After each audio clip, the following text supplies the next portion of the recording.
اور پھر ان کو پیمانہ بنا کر اپنی تاریخ کا، اپنے ماضی اور حال اور مستقبل کا جائزہ لینا چاہیں تو ان کی نشاندہی ناگزیر ہے، اور ہم ان سے چاہیں تو بہت کچھ سیکھ سکتے ہیں۔ پاکستان کی پوری تاریخ میں جو سب سے نمایاں ٹرینڈ نظر آتا ہے وہ یہ ہے کہ ہمارا حکمران طبقہ، جس میں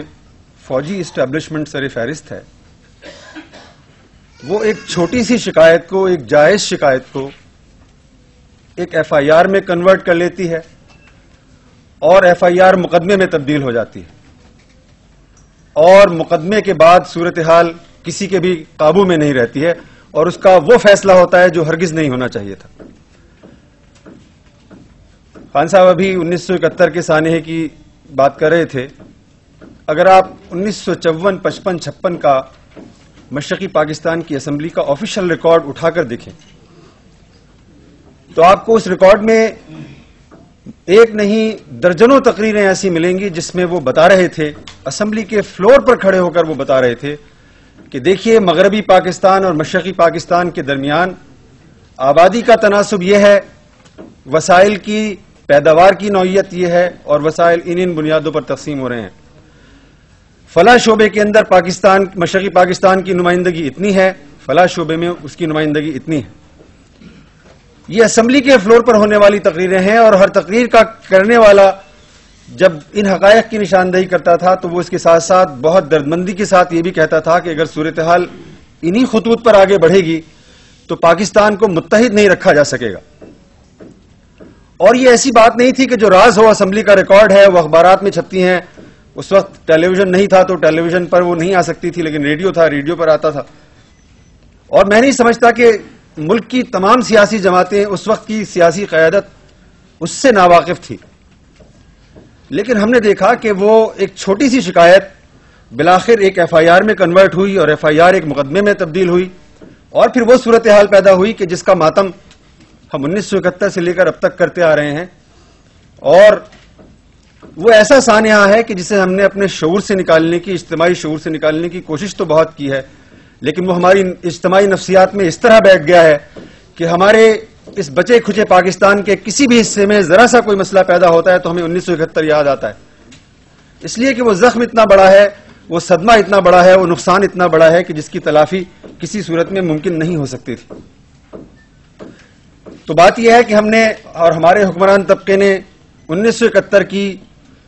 اس تاریخ سے کچھ نہیں سیکھا۔ آپ نے دیکھا کہ پھر 1980 کی دہائی میں سندھ کے اندر ایک پولیٹیکل موومنٹ چلی، ایم آر ڈی کی موومنٹ، اور اس کے خلاف طاقت استعمال کی گئی، اور جو اخبارات کا ریکارڈ ہے، صحافی کی حیثیت سے میں جانتا ہوں، اس کی میموری بھی میرے ساتھ ہے، پاکستان کی کسی سیاسی جماعت کا کوئی اہم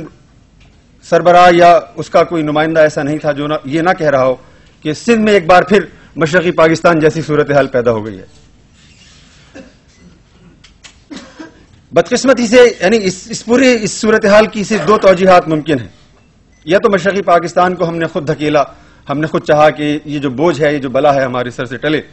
اور یہ جو اکثریت کا ایک طوفان ہے اس سے ہمیں ہمیشہ ہمیشہ کے لیے نجات مل جائے۔ دنیا بھر میں انتخابات ہوتے ہیں، انتخابات سے ملک مضبوط ہوتے ہیں، اور ہماری تاریخ یہ ہے کہ 1970 میں پہلی مرتبہ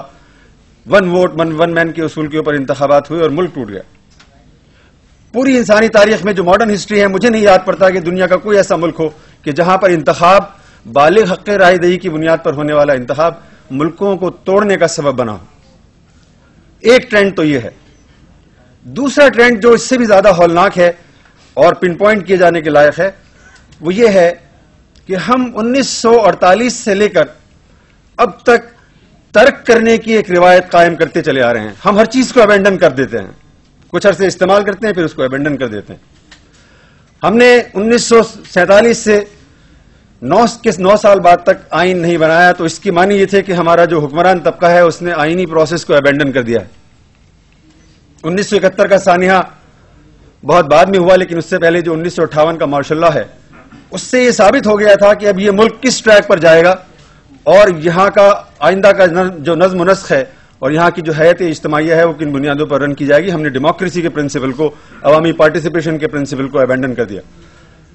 1971 میں ہم نے ایک آدھا ملک پورا کا پورا ایبنڈن کر دیا، اور نہ صرف یہ کیا بلکہ ہم نے اس کی تعبیر کو بھی ایبنڈن کر دیا۔ ایک بچہ گھر کے اندر اگر ایک گلاس بھی توڑتا ہے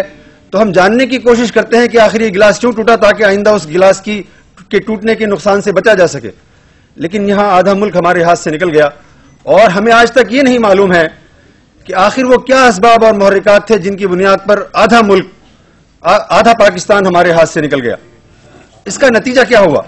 اس کا نتیجہ یہ ہوا کہ ہمیں ایک ایسی تاریخ ورثے میں ملی ہے جس پر ہم شرمندہ ہیں، اور ہماری آئندہ آنے والی نسلیں بھی شرمندہ ہوں گی۔